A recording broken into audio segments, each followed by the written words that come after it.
gracias. Es un gusto para mí estar hoy aquí con ustedes y pues sobre todo que la invitación de Liliana de Versalius, que para mí pues es muy importante que podamos estar compartiendo espacios de formación, ¿verdad? Tan necesarios que los tenemos en el ámbito educativo. Pues sin más preámbulos, vamos a iniciar justamente pues con esta conferencia que es sobre identificación e intervención con alumnos con doble excepcionalidad. Y bueno, pues aquí vamos a ver que varias personas que seguro las conocemos, ¿verdad? ¿Qué tienen en común estas personas? Pues aparte de que son famosas, ¿verdad? Cada una de ellas ha destacado en un ámbito específico, ¿verdad? Ya sea en el deporte, en las artes, en la música, pero también tienen algo en común que presentan una condición asociada, ¿sí? Podríamos decir que estas personas pueden caber en lo que vamos a hablar hoy, que es la doble excepcionalidad. Bueno, para esto entonces, primero voy a hablar rápidamente, tendríamos que repasar acerca de las características y quiénes son los alumnos con alta capacidad, para luego entonces adentrarnos qué es la doble excepcionalidad, ¿sí? Recordaremos algunos criterios diagnósticos de autismo y de TDAH, dado que es la condición que prevalece más en la población con doble excepcionalidad, aparte pues de los problemas de aprendizaje, y terminaremos hablando de cómo podemos identificarlos y pautas de intervención con este alumnado desde el aula, que yo creo que es también lo que nos interesa mucho, pues saber cómo lo voy a identificar y cómo puedo intervenir con él.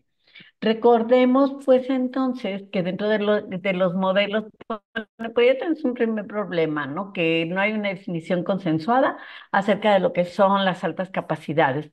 En nuestro país hablamos de aptitudes sobresalientes y bueno, pues el modelo que más se retoma hoy en día a nivel mundial es el modelo diferenciador de don y talento del doctor François Gagné, que pues como recordaremos, él habla por un lado de las capacidades naturales, que tiene que ver con lo intelectual, lo creativo, lo socioafectivo, lo psicomotriz, ¿sí? Y que pues el alumno destaca en alguno de estos dominios superando al 90% de su grupo, es decir, se sitúa al 10% superior. Y por otro lado tenemos las competencias que tiene que ver pues con los talentos, que es ya destacar en un campo en específico, también superando al 90% de la población, y que bueno, para que se dé este tránsito entre capacidades naturales y competencias, pues se involucra lo que tiene que ver los contextos en los que se desenvuelve el estudiante, em, también los rasgos personales, físicos, mentales, la motivación, que es súper importante, creo que ya en otras ocasiones hemos mencionado al respecto, y que, bueno, para que se dé este tránsito se requiere todo un proceso de desarrollo, que es el mismo que se va a requerir también para los alumnos con doble excepcionalidad. Es decir, hay que pensar en qué tipo de actividades son las que le estoy poniendo a mi alumno, durante cuánto tiempo, con qué niveles de progreso y trabajar toda esta cuestión de la resiliencia, la atención, etcétera. Bueno, pues esto es a grandes rasgos el modelo en el cual se basa hoy en día el enfoque de las altas capacidades o de las aptitudes sobresalientes. Y bueno, pues también recordar que dentro de las características de este alumnado, pues tenemos las cognitivas, las socioemocionales, las académicas, que bueno, aquí las hemos concentrado, pero hablamos que hay una muy buena memoria, una buena velocidad de procesamiento de la información. Estos aprenden mucho más rápido, ¿sí? Que el resto del grupo, ¿sí? Hay un mayor gusto por temas, que son complejos, que son profundos, que buscan, pues, lo que tiene que ver actividades que sean retadoras, ¿sí? Tienen una alta sensibilidad y una búsqueda del perfeccionismo, un buen autoconcepto. Y bueno, pues también son creativos, tienen una buena flexibilidad cognitiva.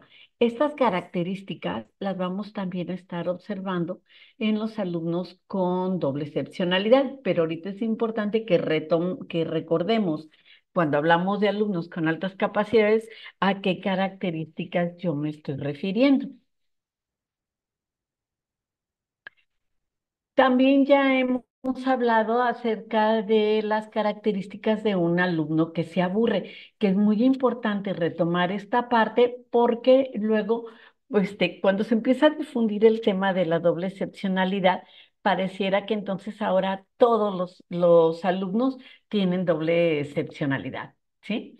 Entonces, pues no, tenemos que ver cuando yo estoy viendo que este alumno me está poniendo poca atención, que no quiere hacer ciertas actividades porque tiene poca tolerancia a tareas que a lo mejor son irrelevantes para él, que empieza muchos proyectos y termina poco, que tiene un alto nivel de actividad, no para de moverse, no para de estar distrayéndose con otras cosas, que puede estar olvidando las tareas, puede estar olvidando sus materiales, que son desorganizados y que pues no puede parar de hablar. Lo primero que vamos a pensar es que este es un niño o una niña o un alumno, pues, que tiene alguna dificultad conductual, ¿no? Y lo más principal que pensamos es ha de tener TDAH, ¿no? O bueno, también luego de repente dicen, bueno, pues tienes como que ciertos rasgos de trastorno de espectro autista, cuando lo que en realidad puede estar pasando es que es un alumno con alta capacidad que se está aburriendo. Por eso tenemos que hacer un análisis muy minucioso bajo qué condiciones, bajo qué tipo de tareas, en qué contextos es donde puede estar presentando estas características para entonces poder entender si es que estamos hablando de un alumno que se está aburriendo, ¿verdad? O estamos hablando de otra condición. O un alumno con alta capacidad que además tiene una condición añadida, ¿sí? Un dato importante es que estas características pueden no presentarse cuando el alumno está en una actividad que, como les dije, tiene que ver con profundidad, complejidad, que es retadora, que es desafiante, ¿sí? Entonces, pues en algunas cosas sí pone atención, sí es tolerante, sí termina, sí entrega sus actividades y en otras no, probablemente en esas otras no, es porque el ritmo en el que estamos trabajando o como estamos trabajando no responde a las características de este alumno. Y lo enfatizo mucho porque a raíz de que hemos estado hablando del tema de la doble excepcionalidad, pareciera que hay como ya una tendencia que, entonces todo lo que no logro explicar, es un alumno con doble excepcionalidad. ¿A qué nos estamos refiriendo a doble excepcionalidad? Pues justamente a que un alumno o una alumna puede estar presentando al mismo tiempo evidencias de una alta capacidad en cualquier dominio y dificultades en el aprendizaje que incluyen diversos desafíos en áreas como lo dice aquí, la escritura, lectura, focalizar la atención o entender las claves sociales. Dicho de manera resumida, es un alumno que tiene una alta capacidad, pero que además tiene una condición añadida, ¿sí? Que puede ser, como lo decimos, dificultades de aprendizaje, dificultades, trastorno de déficit de atención con hiperactividad, TEA, entre otros. Los desafíos, pues obviamente se van a asociar con diferentes condiciones y dificultades que van a requerir intervenciones y apoyos desde la educación especial y también van a presentar fortalezas que requerirán apoyos desde el campo de estudio de la alta capacidad. Por eso es como les decía, era importante retomar lo que es la alta capacidad, ¿verdad? Para que podamos entonces, pues, conjugar estas dos áreas de intervención para dar respuesta a este estudiantado. Por lo tanto, entonces es muy importante la colaboración que hagamos disciplinarmente para satisfacer estas necesidades y las fortalezas que tiene cada alumno con doble excepcionalidad. El tema no es nuevo, no es una moda, no es el año pasado o hace una década se se empezó a difundir. Si nos fijamos desde el 1923 con Leta Hollywood, se empezó a hablar acerca de alumnos con alta capacidad que presentaban algunas dificultades de aprendizaje. ¿Sí? Y de hecho también ella empezó a hablar de algunos indicadores tempranos de la doble excepcionalidad. Luego después, pues, por ejemplo, en 1944 con Hans Asperger, que por cierto hoy es el Día Internacional del Asperger, también él habló acerca de estos alumnos que eran muy inteligentes, pero que presentaban dificultades de aprendizaje. Y bueno, pues como ven también aquí estos autores, el Maker, también estuvieron hablando al respecto. Sin embargo, se le acuña, digamos, el término o se reconoce porque como que no logró impactar que se esté hablando desde estas fechas de alta capacidad y dificultades de aprendizaje, sino que hasta que en 1986 este autor Gallagher pues vuelve a retomar el tema o lo trabaja con mayor énfasis, aunque desde la visión de las dificultades, no de las fortalezas, pero bueno, hay algún cierto consenso de que con él pues se empezó a trabajar ya de manera, digamos, más formal el tema de la doble excepcionalidad. El tema de la doble excepcionalidad de esa fecha a hoy en día sigue ser, mm, no precisa en su definición, lo que entonces llega también a causar como confusiones. Aunque sí hay esa precisión porque estamos hablando de alta capacidad y una condición asociada. En el 2014, pues se desarrolló una comunidad de práctica nacional para que se pusieran de acuerdo los diferentes especialistas respecto a la definición. La primera, se desarrollaron dos definiciones, una que fue muy orientada a la identificación y a la atención, y la otra también a la caracterización, que bueno, es parte de lo que vamos a abordar hoy en día. Dada la complejidad de este tema, pues esta autora, Susan Baum, y sus colaboradores desarrollaron una metáfora acerca de la alta capacidad, representándola a través de colores, porque no podemos hablar de una entidad única y uniforme, sino que podemos hablar de diferentes matices. Por un lado, entonces, señalan el color amarillo como la aptitud sobresaliente o la alta capacidad, donde vemos todas las características que hemos mencionado. Por Doctora, otro perdón lado, que la interrumpa.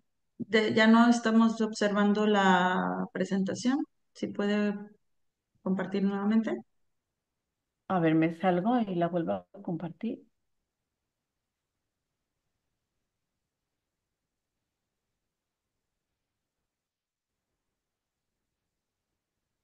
¿Ya la ve? Listo, ahí ya. Perfecto. Gracias.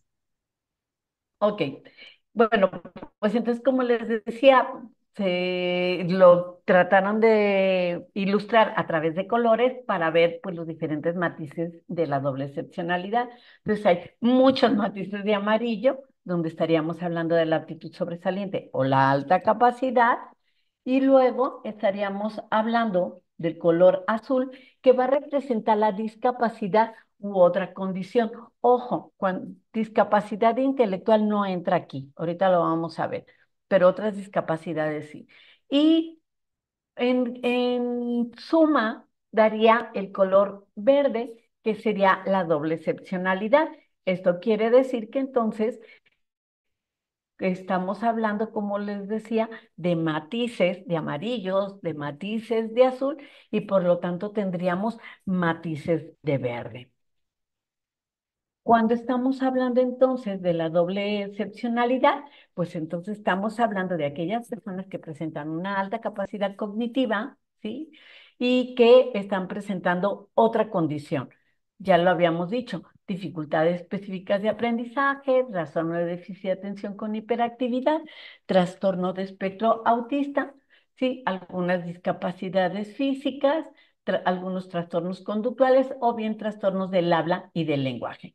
Dentro de estas, pues las que más se han estudiado sí tienen que ver con las dificultades específicas de aprendizaje, el TDAH y el TEA. Por eso es que vamos a entrar más a profundidad en ellas. Em, es muy difícil poder detectar a este alumnado, ya sea en casa o sea en la escuela, porque justamente por todos estos matices puede darse un enmascaramiento. Podemos ver entonces más la alta capacidad que entonces nos va a disfrazar pues la condición asociada, ¿no? Que le vamos a denominar desafío. Pero también puede ser que veamos más el desafío, veamos más el TDAH, veamos más el TEA que la alta capacidad. Y puede ser que veamos las dos condiciones. Yo añadiría otro más que sería no vemos ninguna, ¿no? No vemos ni la alta capacidad y tampoco vemos el desafío que sí suele suceder también, ¿no? En un aula puede ser que el docente pues no vea ninguna, no por falta de voluntad, sino por falta de conocimiento. Por eso es que es importante este tipo de charlas para que podamos adentrarnos más en esta temática. Y bueno, aquí les traigo una imagen que me gustó mucho, que me encontré en internet, porque justamente nos ayuda también a entender por qué es tan difícil.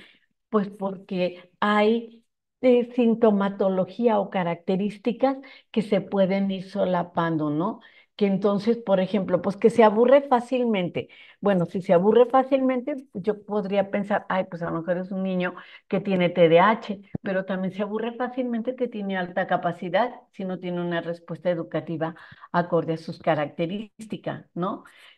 Su aprendizaje no es lineal o es un aprendizaje divergente, pues son características que pueden estar compartiendo entre la alta capacidad y el TDAH, por mencionar algunas. Cuando hablamos de dificultades de aprendizaje, pues estamos hablando que hay estas dificultades para adquirir y aplicar estas destrezas académicas, ¿sí? Hay unos criterios diagnósticos del DSM-5 en el texto revisado que nos habla que estas características que estoy mencionando, pues deben de estar presentes al menos por 6 meses, ¿no? Y puede ser mediblemente, es decir, incluso pues comparándolo con sus iguales, podríamos ver que está por debajo del esperado para su edad, pero no para su capacidad, ¿sí? Aunque bien sabemos que puede haber chicos con discapacidad intelectual que obviamente pueden presentar dificultades de aprendizaje, esas dificultades de aprendizaje corresponden a la capacidad intelectual que están presentando, ¿sí? En este caso, su capacidad intelectual puede ser normal, puede ser alta, pero presentan algunas dificultades específicamente en la lectura, en la escritura o bien en las matemáticas, ¿sí? Se puede llamar también dislexia, disgrafia, discalculia, aunque el DSM-5 pues los habla como dificultades de lectura, escritura y en las matemáticas. Como sabemos que hay estas características, por ejemplo, en un niño con alta capacidad con dislexia, pues tiene dificultades al leer, sí, pero tiene un mejor desempeño en la lectura silenciosa y en la comprensiva, ¿sí? Tiene un buen vocabulario, un buen pensamiento, pero su desempeño a la hora de leer y de escribir es menor, ¿no? Igual también en las disgrafias, pues su escritura, como lo decimos, es poco legible, tiene menos competencias en esta área, aunque tenga un vocabulario muy desarrollado, aunque tenga una buena comprensión. Lo mismo pasaría con la discalculia, ¿no? Que pues tiene dificultades en la orientación temporal, en el manejo de la información, sobre todo que tiene que ver con tiempos, fechas, datos, en el cálculo mental o problemas para comprender datos numéricos. Ahora, cuando estamos hablando de un trastorno del espectro autista, pues estamos refiriendo de acuerdo al DSM-5, a dificultades, y más que dificultades, sí, a déficits persistentes en la comunicación y en la interacción social y que están presentes en muchos contextos. ¿Sí? Por ejemplo, aquí estamos viendo las dificultades que puede haber a nivel de la reciprocidad socioemocional, ¿sí? También aquí podemos estar viendo pues, comportamientos, intereses o actividades repetitivas que pueden ser muy evidentes o pueden no ser tan evidentes, pero en el caso de los de alta capacidad pueden no ser tan evidentes en los primeros años y que lamentablemente pueden transcurrir toda su escolaridad sin un diagnóstico de trastorno de espectro autista cuando va acompañado de alta capacidad, lo que entonces eso y pues implica que no reciba una atención adecuada a sus características.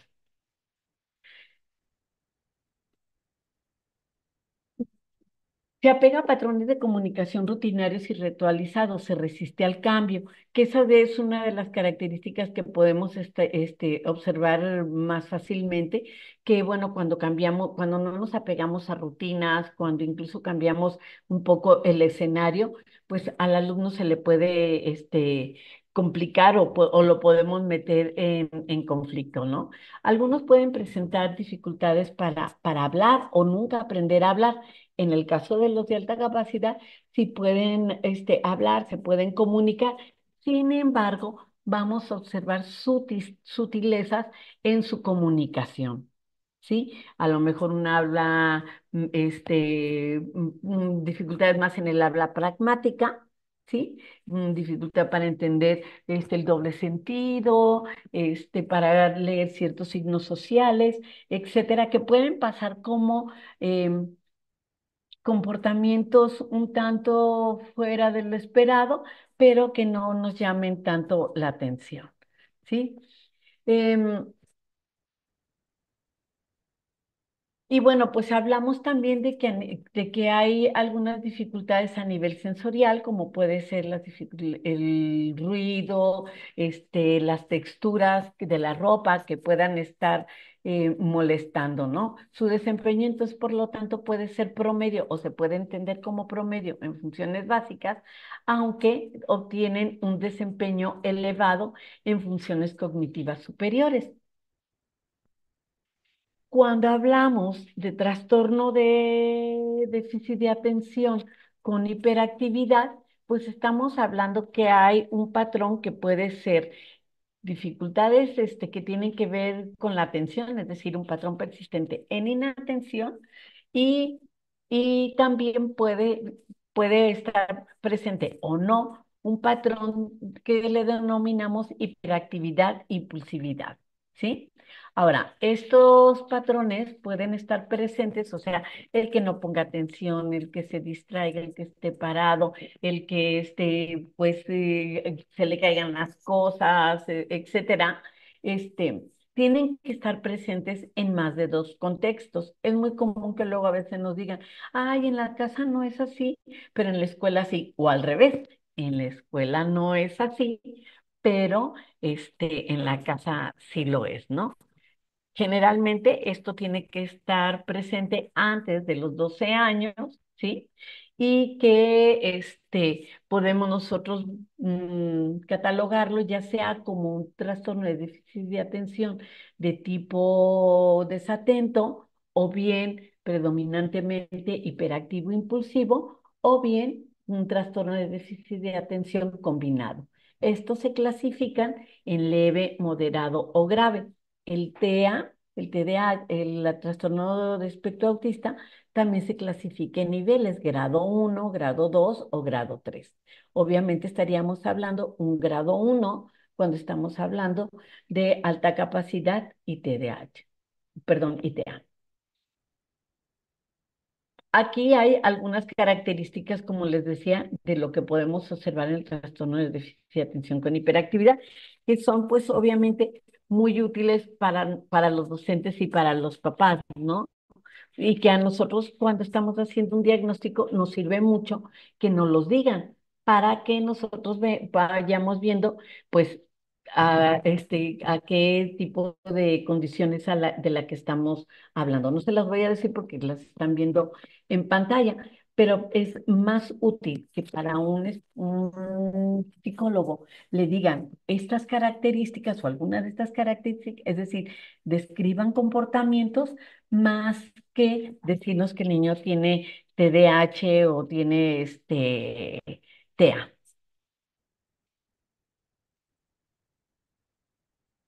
Entonces, como les decía, al igual que con el TEA, pueden pasar desapercibidas algunas de sus características, también en el TDAH pueden pasar desapercibidas, ¿no? Obviamente, como les decía, un niño que se aburre, pues va a presentar algunos comportamientos, sobre todo entre más chiquitos estén, los vamos a ver, ¿no? Que se pare, que se salga del salón, que interrumpa, que se ponga a hablar, etcétera, ¿no? Ahora, si es común este bajo rendimiento con esta población, tanto de alta capacidad con TDAH como también alta capacidad con TEA. De hecho, eso es algo que lleva a mucha confusión también para el alumno, ¿no? Porque si en algunas cosas entiendo más rápido, aprendo más rápido, en otras me cuesta tanto trabajo, ¿no? Entonces, como les decía, en la escuela probablemente se vea más la condición asociada más que la alta capacidad, lo que entonces pues no se da una respuesta educativa acorde. ¿Cuáles serían entonces algunas de estas diferencias a grandes rasgos? Pues estaríamos hablando de que son alumnos muy creativos, pero que, por ejemplo, en el caso de los que tienen dificultades con la escritura, pues les va a costar trabajo poner esas ideas por escrito, ¿no? Tienen un compromiso con la tarea, ¿sí? Que si van a perseverar bajo ciertas circunstancias, por ejemplo, con los alumnos con alta capacidad con TEA, pues sería conveniente que fragmentáramos las tareas en pequeñas actividades para que puedan pues, lograr terminar esta actividad. ¿M? Entonces, hablábamos también de que tienen una buena comprensión verbal, de que buscan la complejidad, la profundidad, lo voy a insistir mucho, el desafío, los retos, pero si tiene problemas con la lectura, que muchas veces los chicos con TDAH lo pueden tener, pues entonces vamos a estar viendo estas dos características, ¿sí? Em, Tienden a ser perfeccionistas los chicos con alta capacidad, pero en el caso de que de esto, sobre todo los que tienen trastorno de déficit de atención con hiperactividad, la calidad de su trabajo puede ser inconsistente. A veces bien, a veces regular, a veces mal, pues como les digo, a veces ni siquiera la entregan. Y entonces esto pues nos vuelve a seguir haciendo a que sea más complicado el poder hacer esta detección, ¿sí? En el caso de espectro autista, aquí nada más para reforzar, pues entonces estamos viendo que hay una precocidad en algunos comportamientos, muy buena memoria, muy buen vocabulario, intereses incluso por temas muy específicos, pero hay una alta sensibilidad sensorial, hay una dificultad para ver la perspectiva del otro, todo lo que tiene que ver con los signos sociales. En algunos casos puede haber una baja comprensión del lenguaje.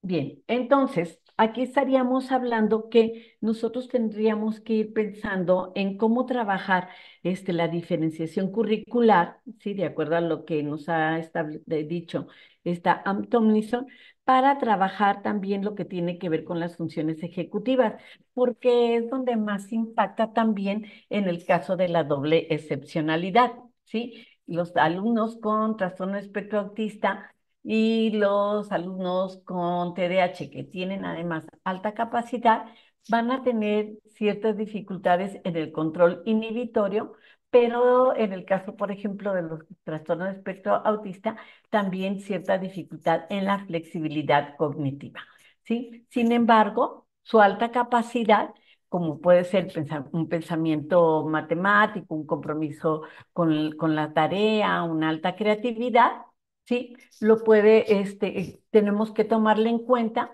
pero también tomar en cuenta que en el caso de los chicos con TDAH pueden presentar baja tolerancia a la frustración, por eso les decía, es bueno segmentar las tareas para que puedan llegar a la meta. Y también en el caso de los chicos con TEA, reconocer pues su razonamiento verbal y no verbal, pero que pues hay ciertos intereses limitados y sus dificultades en cuanto a nivel social. Una parte que es muy importante, que no debemos de olvidar, tiene que ver con el aspecto socioemocional, que aquí tengo un error, ¿sí?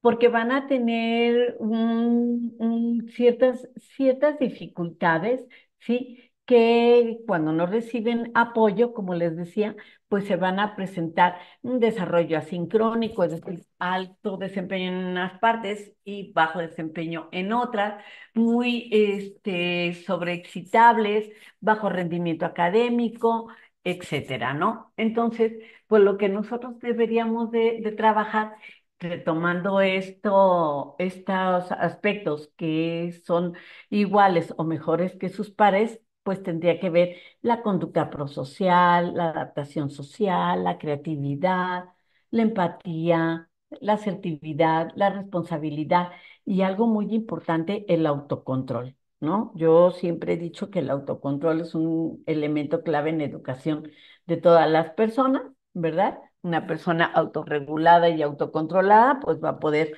avanzar mucho más en la vida.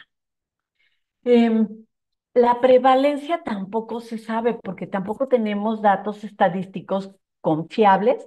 En México no se lleva ni siquiera una estadística de la doble excepcionalidad, con razón tenemos la de este, actitud sobresaliente, pero en otros países como en Estados Unidos, y depende del autor, hablan desde un 3 hasta un 16%. Hay un consenso entre un 5 y un 16, pero pues mi tarea es decirles que tampoco es como muy claro y muy preciso esta prevalencia, ¿verdad?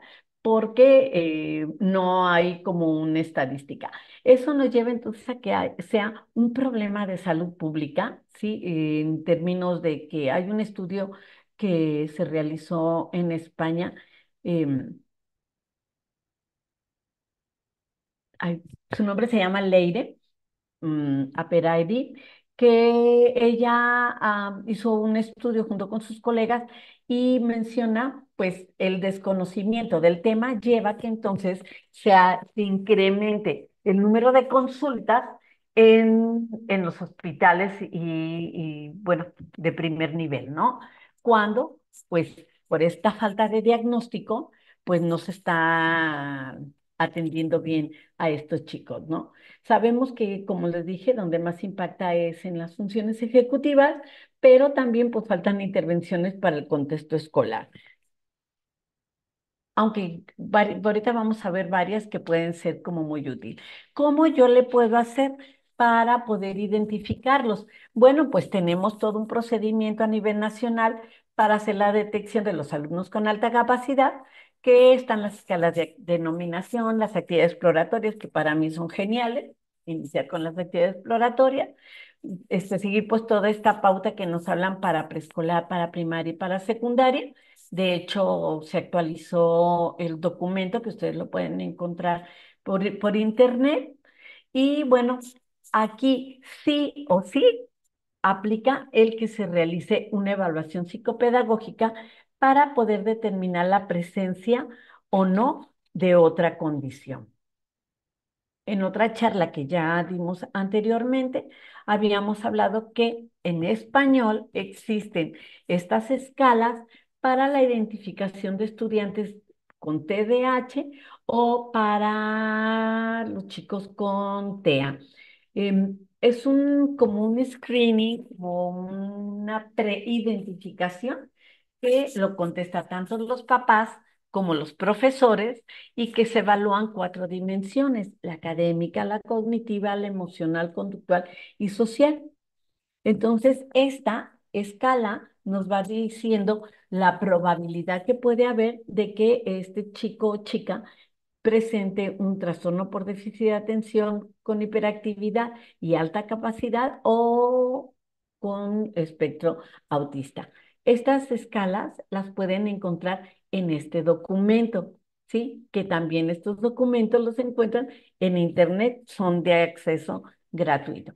Y aparte tiene aquí pues todas unas pautas de cómo orientar a los papás y cómo hacer intervenciones precisas. Bien. Hacer una evaluación de esta población debe de considerarse diferentes aspectos. Entre ellos, por ejemplo, deberíamos de considerar el contexto en el que se está desenvolviendo el alumno. ¿Sí?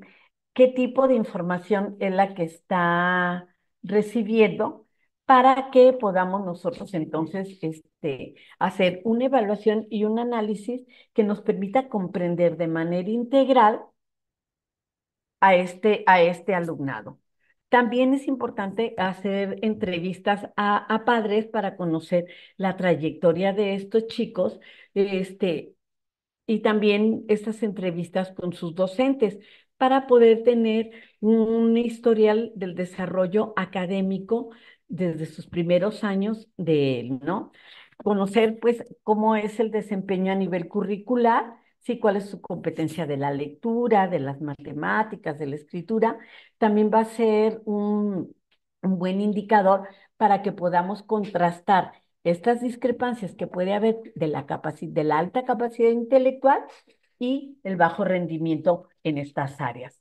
Y no descartar que obviamente un aspecto muy importante en un diagnóstico tiene que ver la observación directa en el aula, ¿sí? Y el registro de conducta en los diferentes contextos, ya sea pues en el aula, en el recreo, o en otros espacios académicos en los que esté inmerso el niño, ¿no? Y por último, pues obviamente, es importante que se realice, como les dije, sí o sí, una evaluación psicológica, ¿no? O psicométrica. Aquí vemos qué instrumentos son los que yo puedo utilizar. Obviamente ya sabemos cuáles son los que podemos utilizar, para la alta capacidad o para la aptitud sobresaliente. Sí, aquí los hemos puesto como estandarizados y los que son cualitativos. Y bueno, si tiene TDAH, ¿con qué instrumentos me puedo yo apoyar? ¿Sí? Van a ver después de esta presentación, la presentación de un instrumento nuevo, súper útil, súper bueno, que es el Atento, que nos va a ayudar mucho en el diagnóstico del TDAH. Es lo más nuevo que hay ahorita de habla española.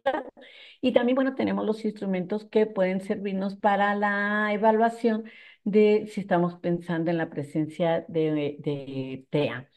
Y para dificultades específicas de aprendizaje, es que les quería comentar, pues me quedé pensando, que me encontré un artículo muy interesante que además me dejó como un poco preocupadona, porque hablaba de que hay una alta prevalencia de presencia de alta capacidad con TDAH y TEA, que además es comórbido con TEA.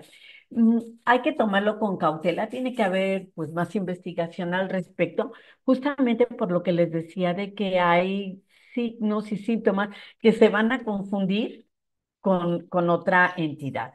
Entonces, pues yo me lo tomaría con mucha cautela esta parte que les acabo de mencionar, que sí hay presencia de multiexcepcionalidad, es decir, alta capacidad más otras dos condiciones o más añadidas. No es lo más frecuente, pero sí es importante saber que sí lo puede haber, ¿no?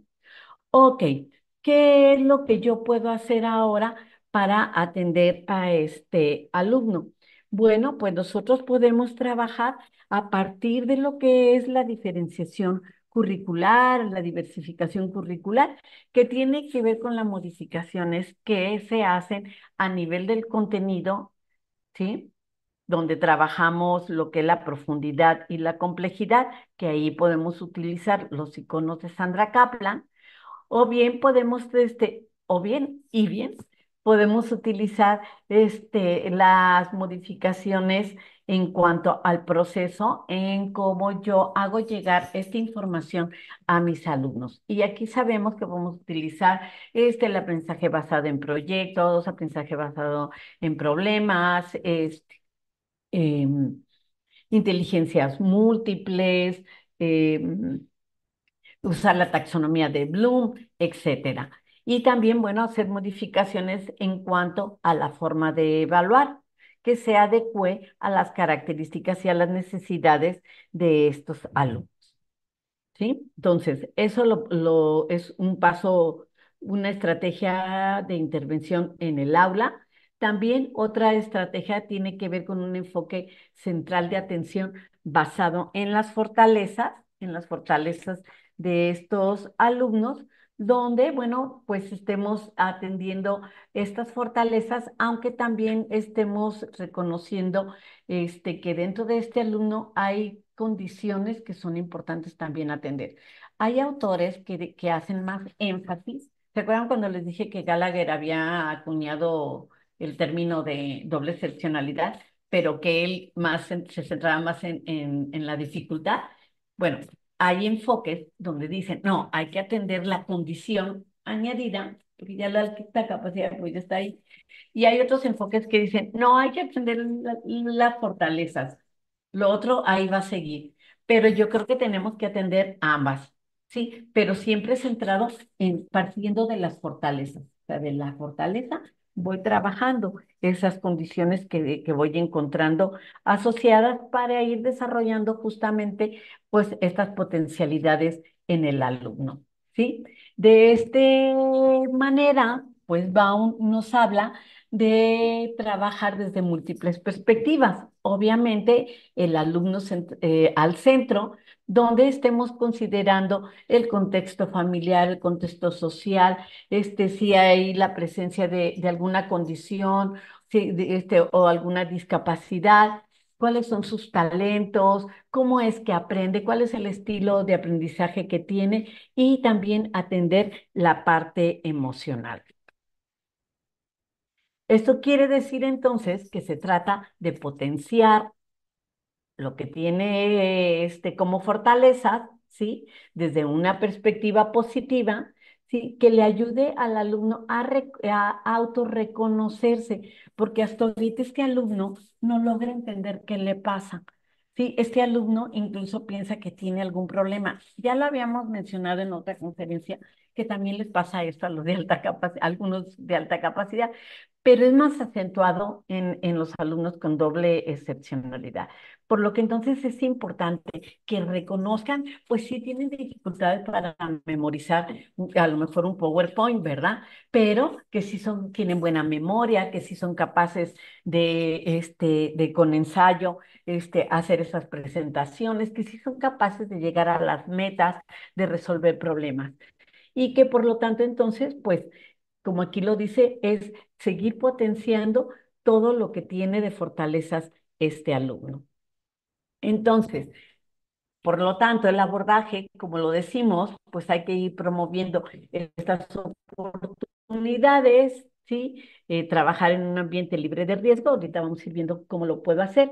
La intervención, si lo vamos a hacer, considerando pues la condición que tiene asociada el alumno, pues entonces tendríamos que apoyarnos de hacer ciertos ajustes razonables si son necesarios, utilizar ciertas estrategias, apoyarnos con la tecnología, hacer explicaciones mucho más explícitas, yo diría paso a paso, ¿verdad?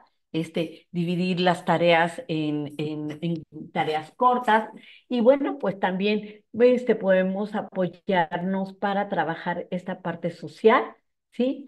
Y pues no dejar de largo el estar monitoreando cómo es que va este alumno, no nada más en lo académico, sino en lo cognitivo y en lo social y en lo emocional.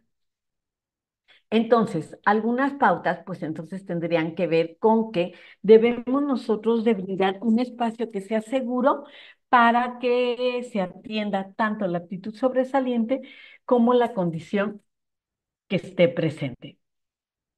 eh, Respetar esta necesidad de más tiempo, ¿sí? Sabemos que entonces algunos alumnos van a requerir de más tiempo para realizar la actividad, para cambiar de actividad o bien para darle tiempo para asimilar la actividad que estamos llevando, ¿no?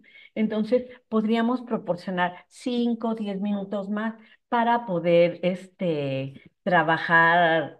em, en las actividades. También, por ejemplo, en la entrega de las actividades, pues en vez de que él me entregue todo el proyecto, le podría ir pidiendo por, por parcelas, ¿no? Pequeñas actividades para en esta semana, pues, luego otro avance en la siguiente semana y así para que pueda pues poder cumplir en los tiempos que establezcamos con cierta flexibilidad las tareas, ¿sí? Eh, a veces comparamos al alumno con otros alumnos y aquí lo que se trata es que nosotros comparemos al alumno consigo mismo para que entonces podamos ir viendo cómo es que va dando su evolución y cómo es que va progresando en en este trabajo que nosotros estamos haciendo día a día.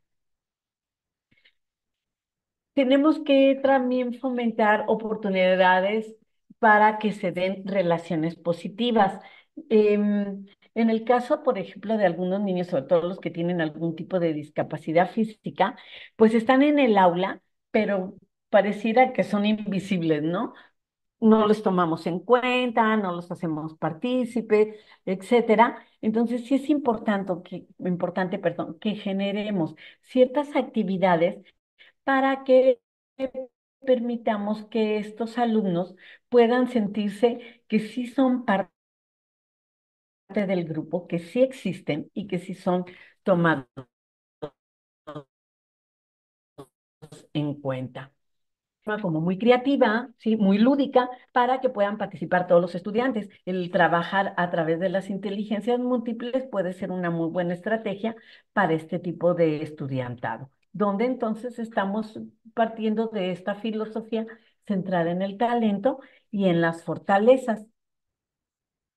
Otro aspecto importante es que deberíamos de tener ambientes menos restrictivos, es decir, podríamos hacer grupos más pequeños, podríamos permitir que se desplacen en el salón, que trabajen a lo mejor en el suelo, etcétera, donde pueda ser un entorno que permita un buen pensar y un buen sentir, ¿no?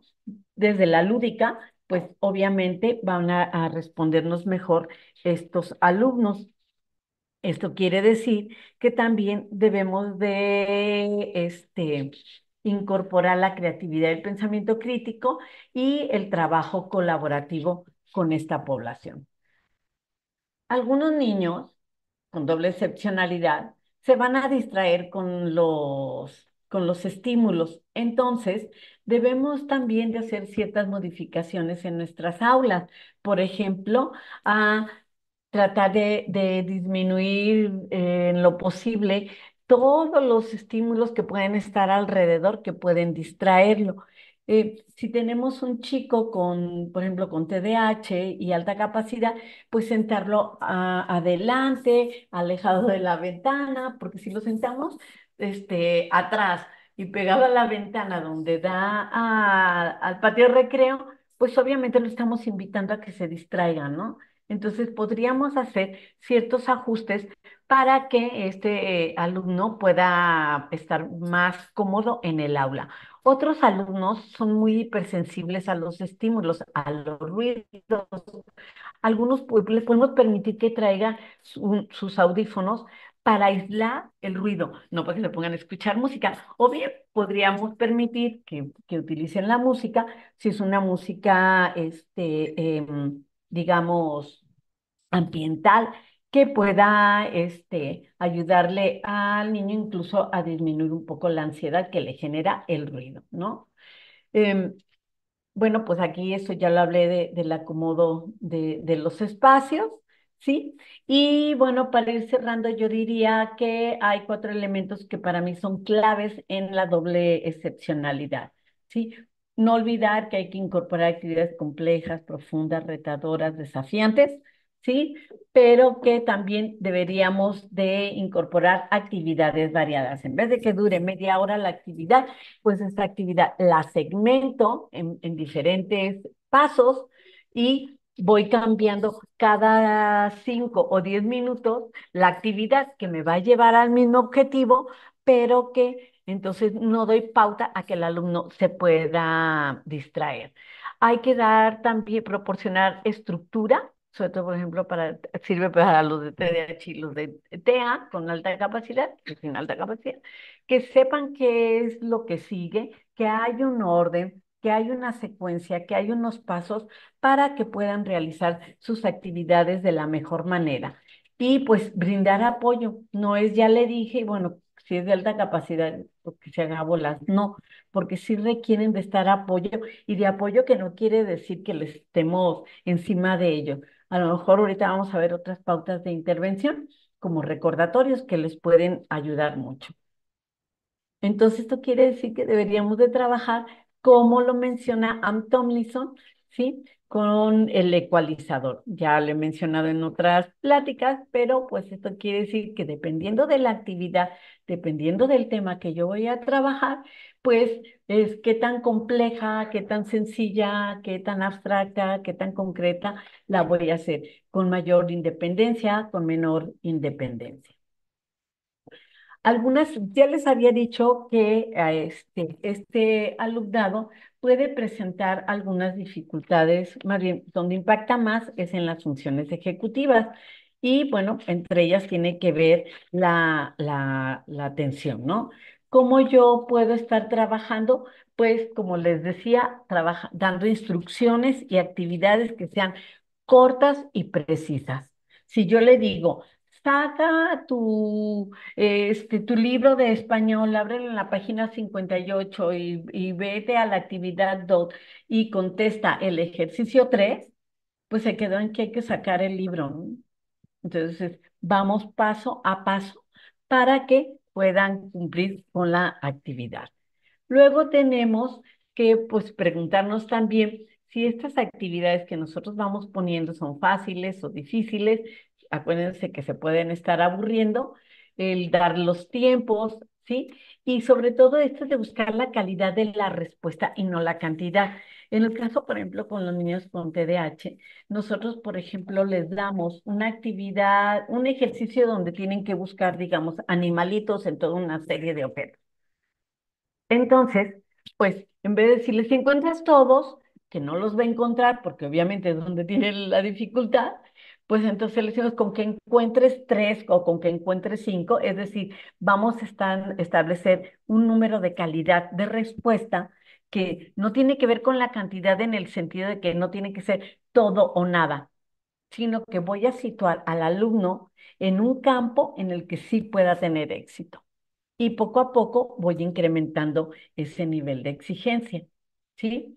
Trabajar también lo que tiene que ver con la memoria de trabajo, ¿sí?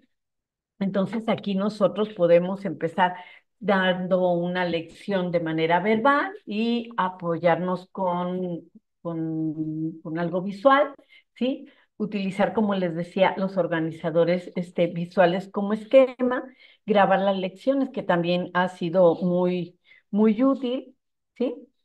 Tendríamos también, por ejemplo, que trabajar con el qué, para qué, cómo, cuándo, dónde, por qué, ¿sí?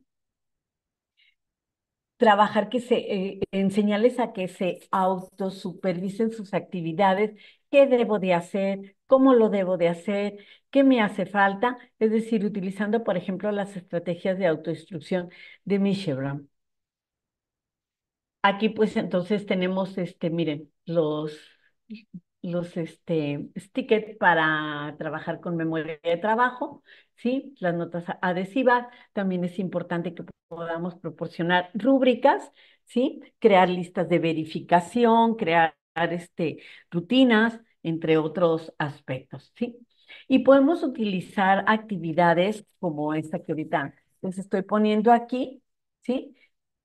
En el caso, nada más para no dejar de largo, también podemos hablar que en el caso de los alumnos con TEA, pues podemos estarnos basando en el método TISH, utilizar los pictogramas PEX, trabajar con lo sensorial, si fuese necesario, ¿no? Aquí, bueno, por ejemplo, son algunas actividades que trabajamos con los chicos con, con TDAH, ¿sí? Y que son muy lúdicas, ¿sí?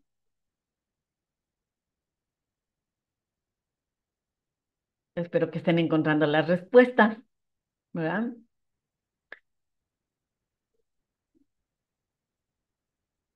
Estas que son súper clásicas.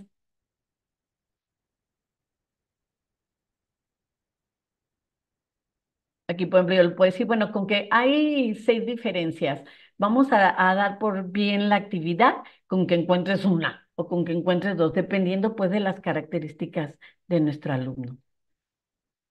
Y bueno, pues la parte emocional que yo sigo insistiendo es muy importante que la trabajemos, sobre todo por lo que les comenté de que estos alumnos se van a sentir,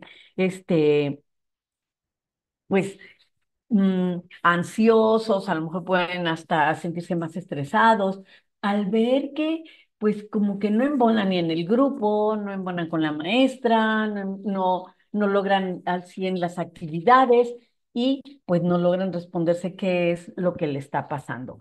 Entonces, pues es importante trabajar pues toda esta parte emocional con los alumnos, ¿no? Y la autorregulación, que ya lo he dicho muchas veces.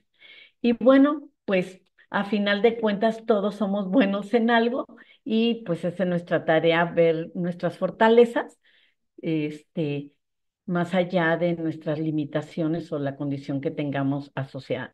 Porque a final de cuentas los límites, pues a veces terminamos poniéndonos nosotros, a los otros o a nosotros mismos. Y pues sería todo de mi parte. Aquí hay toda una serie de referencias que pueden, apoyarse y pues muchas gracias. Quedo a sus órdenes para lo que se les ofrezca. Nosotros necesitamos a la hora de evaluar, tenemos que tener escalas de control, eso por una parte, tenemos que hablar sobre las funciones ejecutivas, ya decíamos, en las diferentes problemáticas que se pueden estar presentando. Tenemos en dónde va a ser el impacto, ¿sí? Va a ser en la familia, va a ser en la escuela o en lo social. Son 3 áreas muy importantes en que tenemos que saber. A lo mejor el chico tiene muy buen desarrollo en sus actividades extracurriculares, a lo mejor está en fútbol o está en música, está en alguna otra actividad y ahí no presenta este déficit o no está teniendo un impacto. Entonces tenemos que ver también qué está sucediendo en los otros aspectos. Una vez que observamos todas estas problemáticas, vamos a llegar a un punto en donde la prueba también nos va a hablar sobre el diagnóstico, basándose en DSM-5, TR, si el paciente o el alumno tiene ya un diagnóstico de TDA, si es un síntoma en inatención o es en hiperactividad e impulsividad. Entonces, ¿qué va a suceder aquí? Que nosotros es como si tuviéramos dos pruebas en uno. Vamos a tener por una parte, la información de funciones ejecutivas, que esta nos va a ayudar para trabajar con casos con TEA, para trabajar con casos que a lo mejor puede ser en funciones ejecutivas, una disfunción ejecutiva, o puede ser ya relacionado con TDA. Y por otra parte, si los casos serían específicos de TDA, entonces vamos a ver esta sintomatología que tiene que ver con los criterios del DSM-5. Entonces, esa combinación es una de las ventajas o de los aspectos que nos propone esta prueba para poder tener toda la información completa, no nada más hablar sobre TDA específicamente, sino que nos ayude, por ejemplo, con el tema de doble excepcionalidad, hablar sobre las diferentes problemáticas en funciones ejecutivas que pueda tener el chico.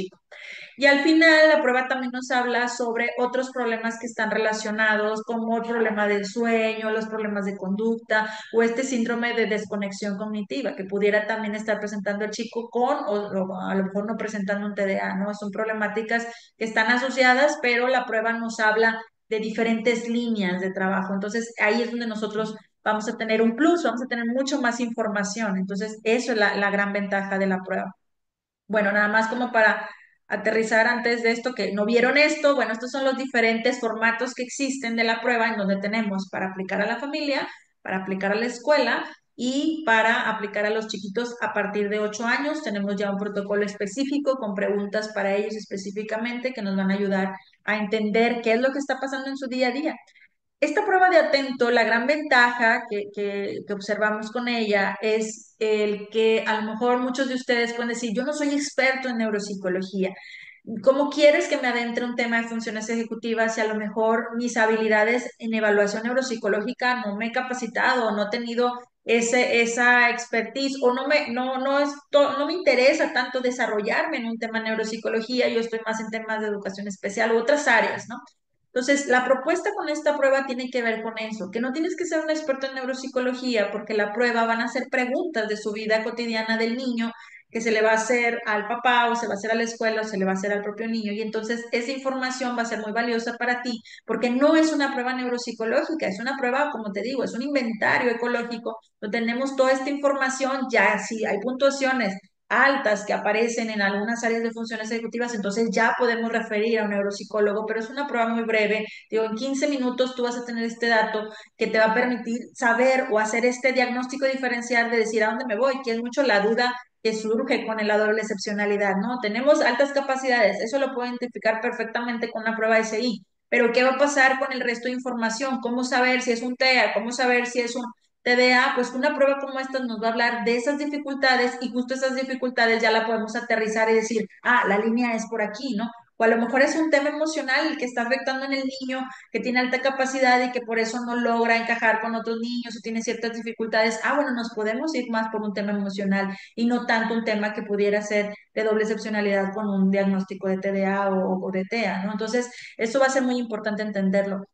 Aquí te muestro lo que les platicaba hace un momento, las escalas de control, donde la persona, si a lo mejor no me está entendiendo las preguntas, ¿qué puede suceder? A veces hay chiquitos que tú les dices, siento culpa de cosas que me han pasado y a lo mejor el niño dice que sí, pero el concepto de culpa como tal no lo tiene tan conceptualizado. Entonces, por eso él te puede contestar de una manera y la prueba se puede invalidar, ¿no? Entonces, inconsistencia es que me invalida la prueba. Si esta escala aparece aquí o en niveles altos, la prueba se invalida, pero no es lo mismo en impresión negativa. Impresión negativa, si el puntaje aparece aquí o aquí, lo único que me dice la prueba es, este alumno o este papá o este docente ya está con una impresión muy negativa de lo que está pasando en su entorno. Entonces, hay papás que te dicen, yo no puedo salir, o sea, no podemos ir a reuniones familiares, no podemos hacer otras actividades porque nos da nos estresamos de más porque mi hijo no logra encajar o no logra hacer ciertas actividades. Bueno, ya esto lo están tomando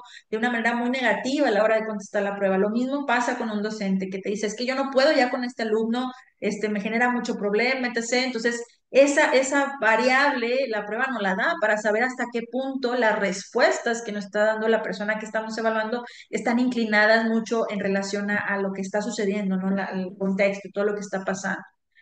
Muy bien, aquí están las escalas que te mencionaba hace un momento. Vamos a ver el índice global de funciones ejecutivas. Como aquí vamos a hablar de problemática, o sea, estamos enfocados en la problemática. ¿Qué de estas escalas ya me está generando problema? Entonces, estamos esperando que el color verde es lo normal, lo esperado. Aquí deben estar la mayoría de los chicos y cuando sus puntuaciones salen de esa variable, entonces decimos, ok, hay problemas para planear y organizar. Hay problemas para la memoria de trabajo, para regular sus conductas. Es un niño impulsivo, es un niño que no logra aquí, por ejemplo, el control atencional. Entonces, vemos estas variables que nos ayudan a identificar que la problemática está por aquí. Sí, hay una problemática en funciones ejecutivas, ¿sí? Entonces, hay que trabajar esas variables para ayudar al niño en los procesos de intervención académica, ¿sí? Entonces, eso va a ser muy importante. Aquí es un poquito lo que te menciono. No porque esto tú lo veas muy amplio, porque estas son puntuaciones transformadas, ¿sí?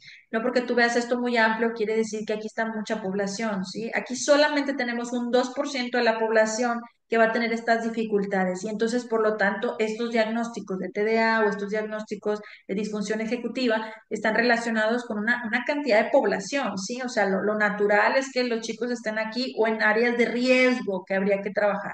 Entonces, eso es muy importante tomar en cuenta que una prueba como esta nos habla de puntuaciones transformadas, ¿sí? Muy bien.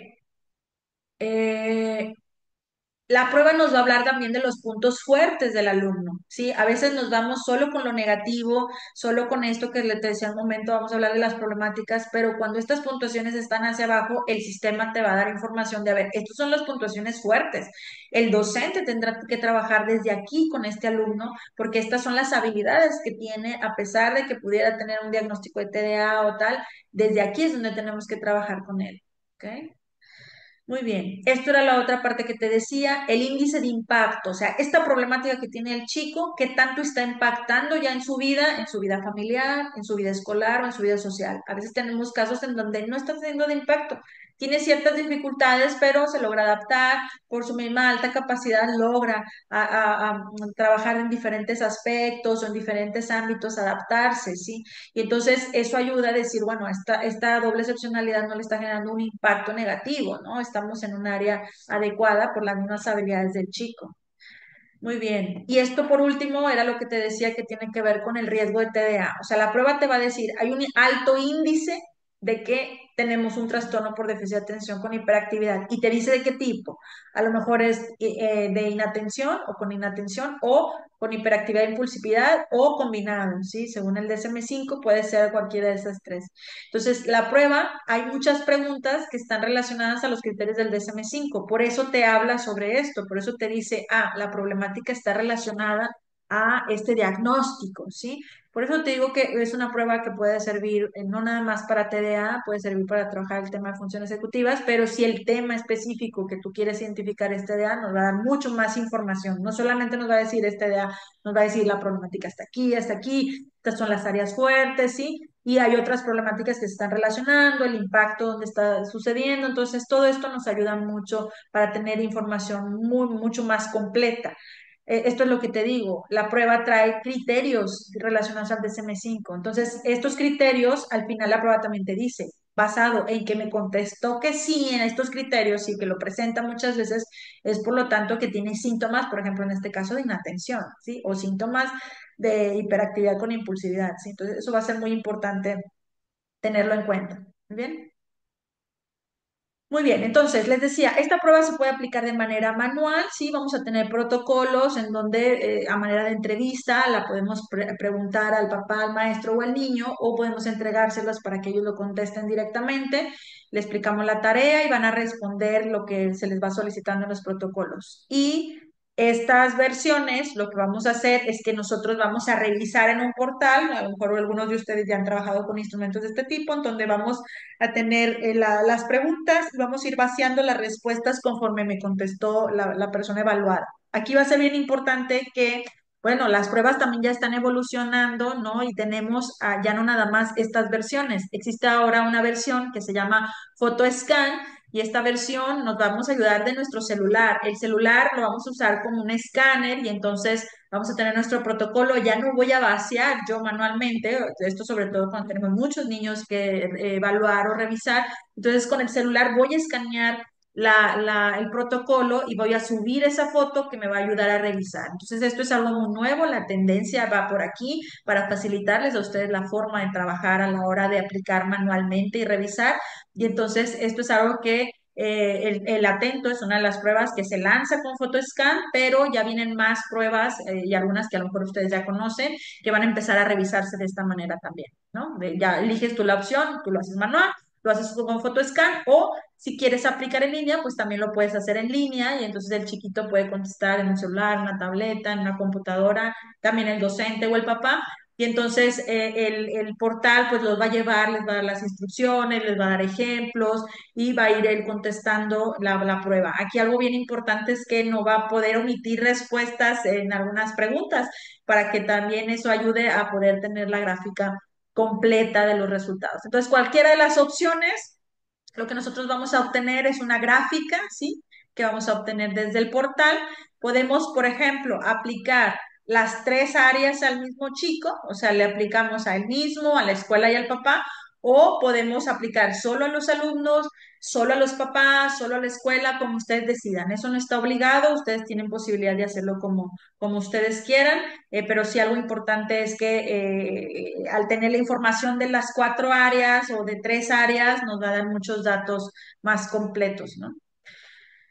Muy bien. La prueba nos va al final a dar una gráfica, ¿sí? No es tan sencilla. Si hay alguno de ustedes que ha trabajado con estos portales, estamos acostumbrados a una gráfica tal cual, cuantitativa. Bueno, ahora es un poquito más complejo porque nos va a hablar de las diferentes áreas. De hecho, aquí si quieren escanear este código QR para que vean el ejemplo de cómo nos da las gráficas, nos da este breve informe, nos habla de estos puntos fuertes, los indicadores del DCM. Inclusive cuando son tres personas que contestan la prueba, hace una comparativa para que tú veas cuáles áreas son repetitivas en las tres áreas o en esa problemática y que bueno, de eso nos da mucho más información a la hora de trabajar.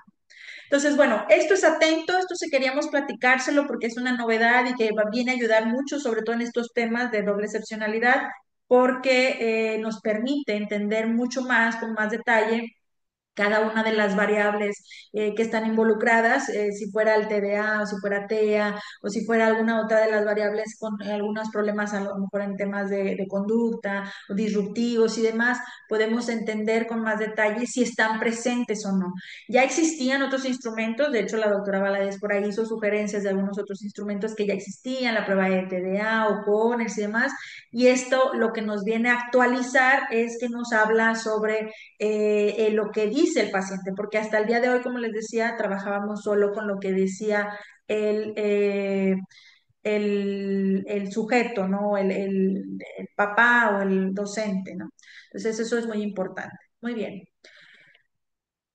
Para terminar, nada más, antes de entrar a las preguntas, que ya estoy viendo que hay ahí algunas preguntas, también hay unos programas de intervención que queríamos mostrarles y que conocieran, porque estos programas ayudan mucho al trabajo también con alumnos, no solamente, digo, estamos aquí la mayoría expertos o interesados en la doble excepcionalidad, pero bueno, estas fichas de trabajo nos ayudan en la cuestión psicoeducativa, ¿no?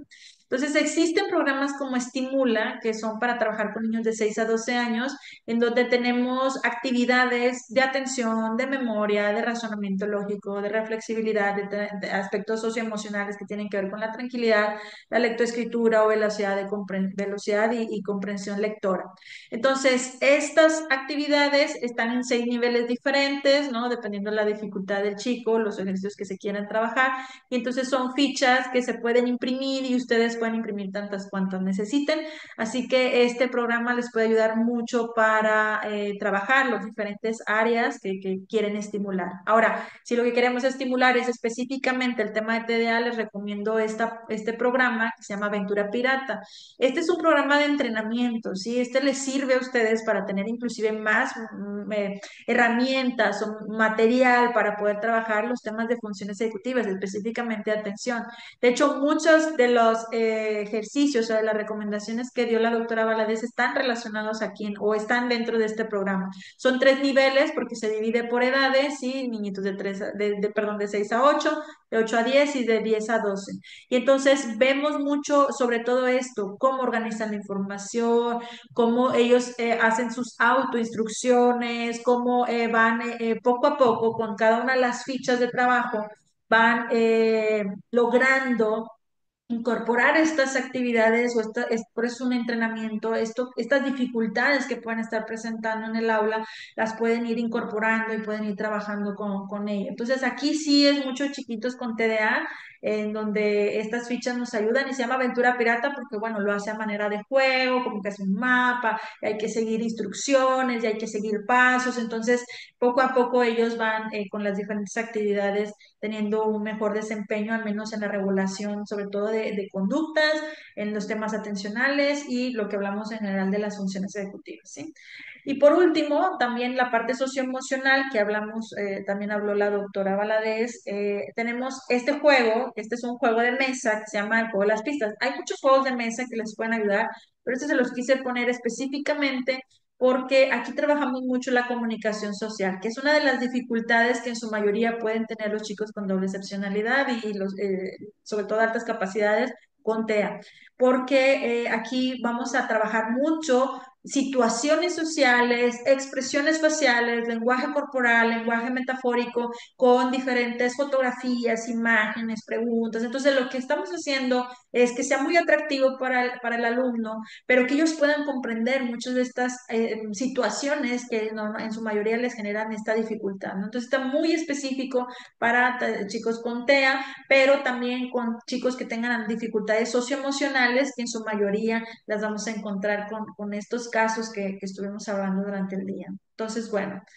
Esto serían ya programas, estos no son pruebas, son programas de intervención que queremos sugerirles, pero hay un catálogo muy amplio. Ahorita lo platicábamos que les vamos a compartir la información y demás, pero algo también muy importante es que les vamos a compartir algunos enlaces para que tengan estos detalles de otros materiales como estos, como juegos, como programas, que sabemos que son de mucha ayuda para ustedes a la hora también de intervención. Entonces, no nada más la presentación, la bibliografía, las referencias y demás, sino también estos materiales para que los tengan adicionales.